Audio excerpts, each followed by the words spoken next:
राजकीय महाविद्यालय जवाहर रामगढ़ जयपुर।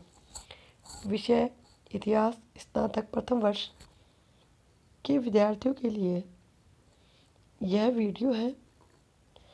इसके अंतर्गत हम इतिहास के साहित्यिक स्रोतों का वर्णन कर रहे हैं। पूर्व की वीडियो में हमने ब्राह्मण साहित्य पर चर्चा कर ली। आज हम धार्मिक साहित्य के अंतर्गत बौद्ध और जैन साहित्य पर चर्चा करेंगे। विद्यार्थियों, धार्मिक साहित्य से तात्पर्य ऐसा साहित्य जिसकी रचना धार्मिक दृष्टिकोण से की गई। इस धार्मिक साहित्य में ब्राह्मण साहित्य आता है और बौद्ध साहित्य और जैन साहित्य। ब्राह्मण साहित्य पर आपको पहले वाले वीडियो में बताया जा चुका है। अब हम बौद्ध साहित्य की चर्चा कर रहे हैं। बौद्ध साहित्य भारतीय इतिहास के साधन के रूप में विशेष महत्व रखता है। सबसे प्राचीन बौद्ध ग्रंथ त्रिपिटक है। त्रिपिटक से तात्पर्य 3 पिटारे। इनके नाम सुत्त पिटक, विनय पिटक और अभिधम पिटक।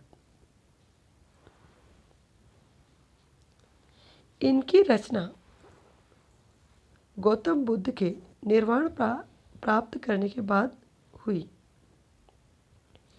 सुत्त पिटक में बुद्ध की धार्मिक विचारों और वचनों का संग्रह है। विनय पिटक में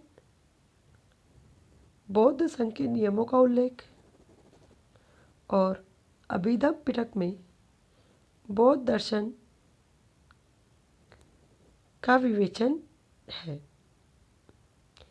इन त्रिपिटक में ईसा से पूर्व की शताब्दियों में भारत के सामाजिक धार्मिक जीवन पर पर्याप्त प्रकाश पड़ता है। बौद्ध साहित्य में अन्य महत्वपूर्ण रचना जातक ग्रंथ या जातक कथाओं का है। जातक कथाओं से तात्पर्य बुद्ध के पूर्वजों की काल्पनिक कहानियाँ या कथाएं। ईसा पूर्व पहली शताब्दी में जातकों की रचना आरंभ हो चुकी थी। यह तथ्य बरहुत और सांची के स्तूप की वेष्टनी पर उत्कीर्ण दृश्यों से स्पष्ट है, परंतु जातकों में भी गद्यांशों की अपेक्षा पद्यांश अधिक प्राचीन है। गद्यांश भी संभवतः अपने वर्तमान रूप में ईसा की दूसरी शताब्दी में विद्यमान थे।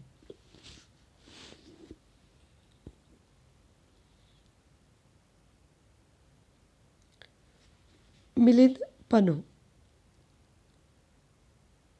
इसमें नागसेन और मिलिंद के मध्य हुए दार्शनिक वार्तालाप का विवरण है।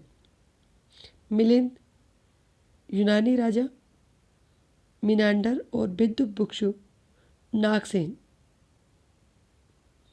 के मध्य जो बातें हुई उनका विवरण इस ग्रंथ में है। इसमें ईसा की पहली 2 शताब्दियों के उत्तर पश्चिमी भारत के जीवन की झलक देखने को मिलती है।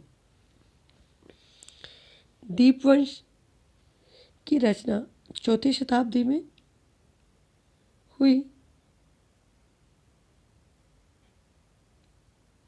यह ग्रंथ श्रीलंका के है। इस पर भी ये इससे भी प्राचीन भारतीय इतिहास पर प्रकाश पड़ता है।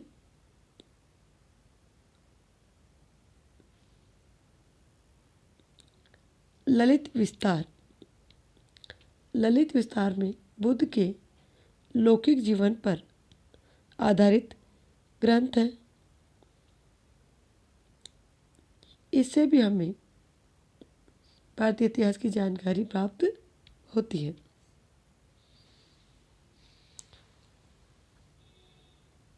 बुद्ध चरित्र अशु घोष द्वारा रचित ग्रंथ बुद्ध चरित्र से भी हमें भारतीय इतिहास की जानकारी प्राप्त होती है। इन ग्रंथों के अतिरिक्त अंगुत्तर निकाय, जिससे 16 महाजनपदों की जानकारी का वर्णन मिलता है, वह कल्पना पर आधारित नहीं। ये 16 जनपद उस समय भारत में विद्यमान थे। इसी प्रकार आर्य मंजूश्री मूल कल्पम में बौद्ध के दृष्टिकोण से गुप्त सम्राटों का वर्णन मिलता है। बौद्ध साहित्य से हमें भारत और विदेशों के सांस्कृतिक संबंधों पर बहुत प्रकाश पड़ा है। आरंभिक बौद्ध साहित्य से हमें प्राचीन भारत के सामाजिक सांस्कृतिक जीवन की तो जानकारी मिलती है, साथ ही 6ठी शताब्दी ईसा पूर्व की राजनीतिक दशा का भी पर्याप्त वर्णन उपलब्ध होता है। इस प्रकार इतिहास के पुनर्निर्माण में बौद्ध साहित्य का महत्वपूर्ण स्थान है। अब हम जैन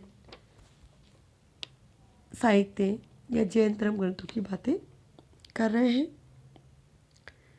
जैन धार्मिक साहित्य के अंतर्गत आगम साहित्य का महत्वपूर्ण स्थान है। आगम ग्रंथों की रचना 12 है। इसके अंतर्गत आचारांक सूत्र में जैन भिक्षुओं की आचार नियमों का उल्लेख है। भगवती सूत्र में महावीर के जीवन पर प्रकाश पड़ता है। नाया धम्म कहा में महावीर की शिक्षाओं का संग्रह है। वह सक दशाओं में उपासकों के जीवन संबंधी नियम दिए गए हैं। अंत गढ़ दशाओं और अणुत रोव वाई दशाओं में प्रसिद्ध भिक्षुओं की जीवन कथाएं हैं। वियाग स्वयं सूत्र में कर्मफल का विवेचन है। इन 12 अंगों में प्रत्येक का उपांग भी है। इस प्रकार 12 अंग और 12 उपांग हैं। इन पर अनेक भाष्य लिखे गए हैं जो नियुक्ति, चूर्णी और टीका कहलाते हैं। आगमों का वर्तमान रूप एक सभा में निश्चित किया गया जो 513 या 526 ईस्वी में वल्लभी में हुई थी। भगवती सूत्र में 16 महाजनपदों का भी उल्लेख है। भद्रबाहु चरित्र में चंद्रगुप्त मौर्य के राज्यकाल की घटनाओं पर प्रकाश पड़ा है। ऐतिहासिक दृष्टि से व्रत, कल्पसूत्र भाष्य, आवश्यक चूर्णी, कालिकापूर्ण, कथाकोश, परिशिष्ट पर्वन, जिसकी रचना हेमचंद्र ने की थी, सबसे महत्वपूर्ण है।